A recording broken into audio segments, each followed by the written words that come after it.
I want to talk about something I avoid like the plague in real life, one of the hardest topics for me to open up about. And that topic is job searching, not just the practical side of it, but the emotional damage it can cause when you feel like you're doing everything right and still getting nowhere. After I graduated college back in 2011 with a psychology degree, I honestly thought getting a job wouldn't be that hard. I thought, okay, I did everything they told me to do. I got the degree. I'm ready. I was wrong, dead wrong. It took me a little over a year to find my first job, and it wasn't even in my field. And to be completely honest, I don't think I ever recovered emotionally from how much that shook me. It still affects me even now. Back then, I must have applied to hundreds of jobs. I got only a handful of callbacks and even fewer second interviews before I finally landed something.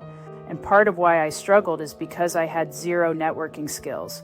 I didn't even understand what networking was, let alone how to use it. People always say, it's not what you know, it's who you know, but nobody explains what you're actually supposed to do once you do know someone. How do you utilize your network? How do you follow up without being annoying? How do you turn a simple connection into a real opportunity? No one teaches that. It's just assumed you magically know how to navigate those conversations. And here's the truth. I still know nothing about networking or how to network. I really don't. People always said, use your network, but no one ever explained what that even meant. Like, then what? Are you supposed to ask people if they know about job openings? Are you supposed to ask them to be a reference? Do you ask for recommendation letters? Or ask them to let you know if something comes up? No one explains any of that. People throw around that phrase as if it automatically tells you what to do next, but it doesn't.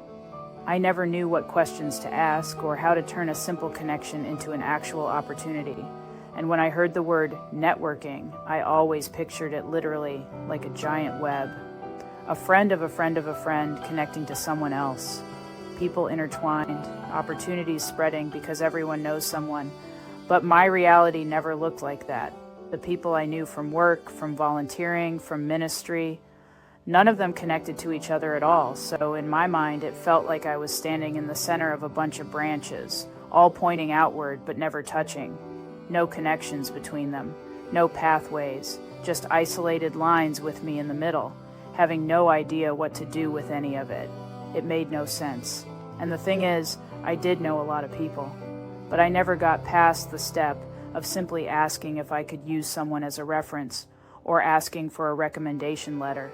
I never learned how to go beyond that, how to actually use those relationships to find opportunities because no one ever taught me what comes after that step. And school didn't help much either. After a while, I even started wondering whether my education was useless. Not because I didn't learn anything. I did. I learned psychology, social work, transformational urban leadership, theory, and research. But I wasn't knowledgeable in actual job skills, the hands-on things you need to walk into a workplace and actually do a job.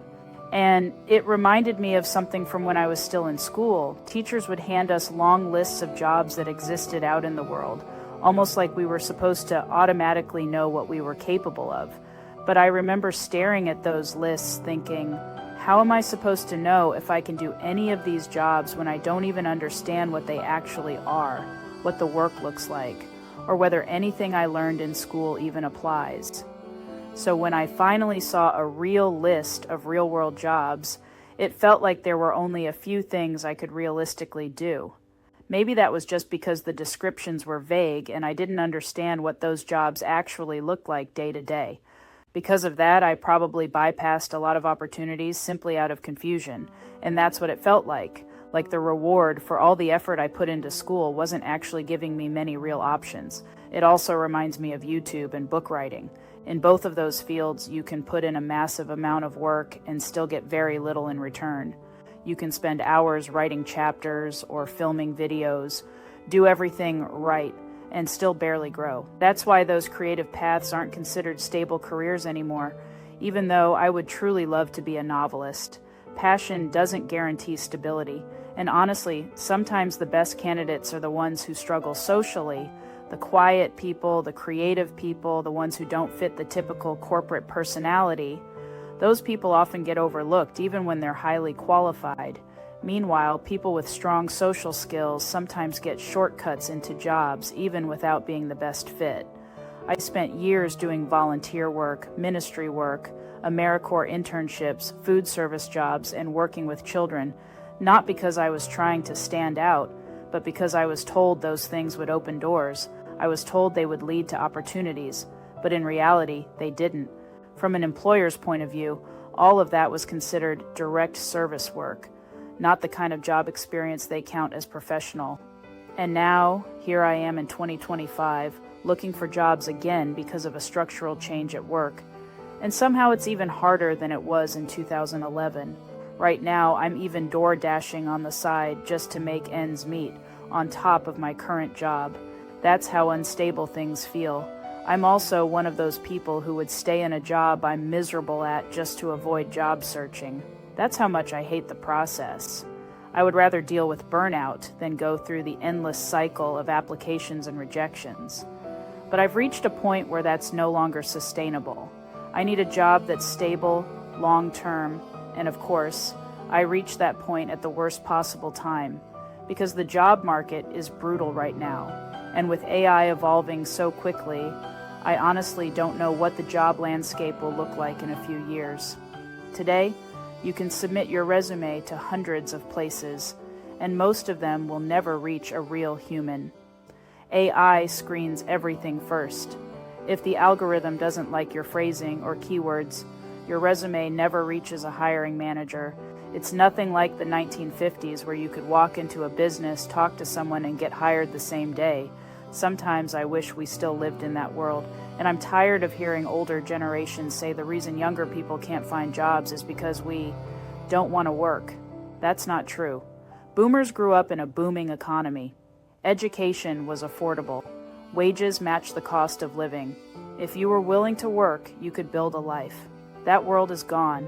Now everything is automated. Everything is online.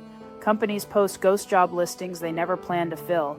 Some even make applicants do actual work, tasks, assessments, mini projects, just to avoid hiring someone to do those tasks full time. It's a huge chaotic mess, and nobody prepared us for how difficult the job market would become.